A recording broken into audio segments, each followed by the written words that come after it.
Right, this is just a quick video for the people that are in here that want to learn how to trade, or learn my method of trading, not just in for the signals. I'm going to run you through GBP New Zealand dollar today, which was the trade that we didn't manage to catch just because I wanted a better entry. But I'll run you through my thinking as to why I wanted to take that trade. Okay. So this here is a daily chart. Let me just go over the weekly quick. Weekly was fine. It was based off the daily and the lower time frames. So basically here we got double top on the daily, and then we got these low area here, which is an area of support and resistance because the price reacted to it.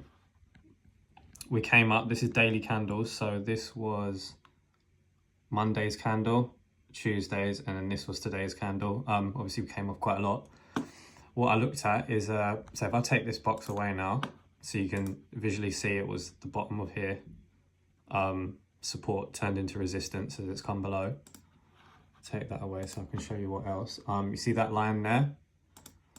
This here was the top of this, so it broke structure, came up, retested structure, and then fell off.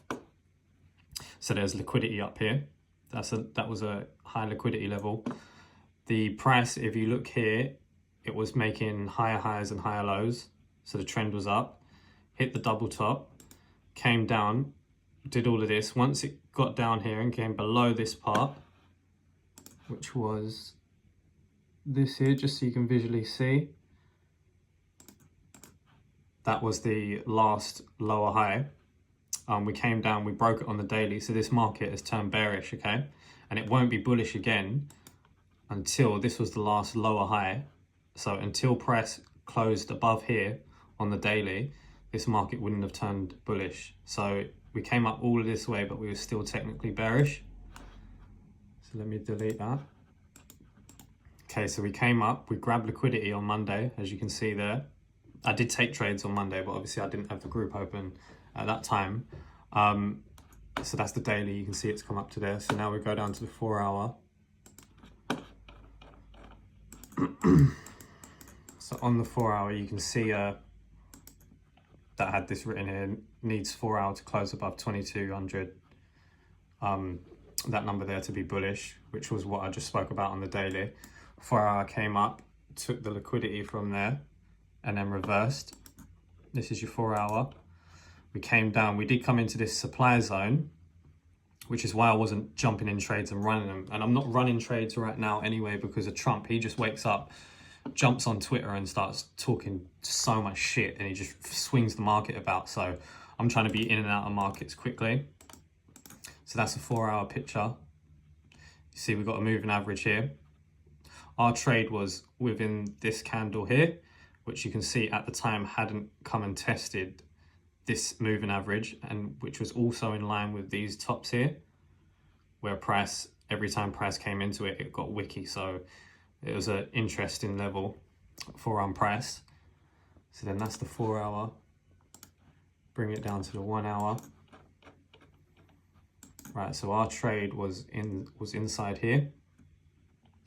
Right, so I had this marked out, liquidity and a whole number. See that 22,100, that's an order block. Now banks, they like to execute orders around whole numbers for accounting purposes. If they choose random numbers and they're doing millions in their orders, then it just becomes tough with accounting. So usually you get big movements around whole numbers. It's just another confluence. Doesn't always happen, it doesn't have to happen around the whole numbers, but it's another confluence when you're building your picture. Okay, so that's that. Price never got up to there, but if it did, I would have been interested in how it reacts to it. So I had it marked out. That's the hour. There's another moving average here, which was the 4 hour 50, even though we're on an hourly time frame. I have got it in as the hourly 200 because it's the same as the 4 hour 50, just so that I don't have to keep flicking through time frames. But you can see at this point we hadn't hit it, and the time was 6 a.m. Right, then we go down even further, 15-minute time frame. and this is what I was looking at. Right, so price had come in.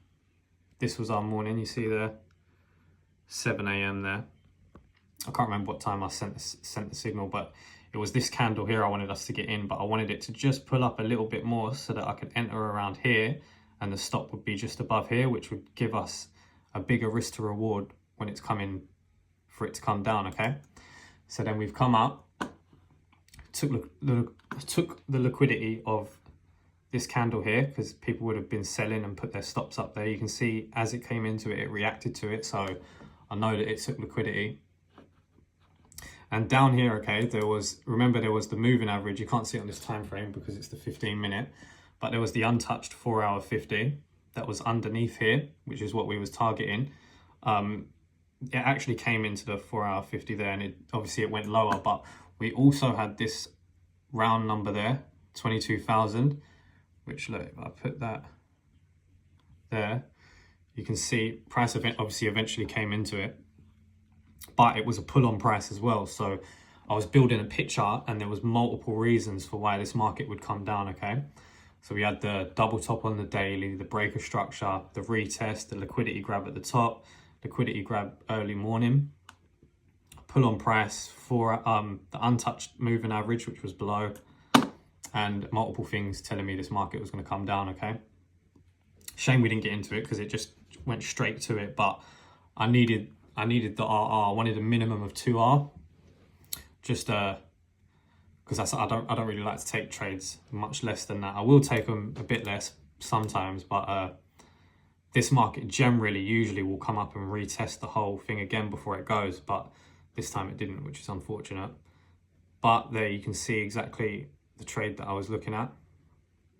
And there's more to it, but I'm not going to go into all of the other little bits. Like there's more confluences as to why I wanted to take this trade, and my reasoning for targeting. There was a few more confluences, but I'll save that for the course once I build it, because I'll be selling that on. I don't want to give all of the gems away on here, but you get the general picture of what I'm actually looking at as to why I'm trading it.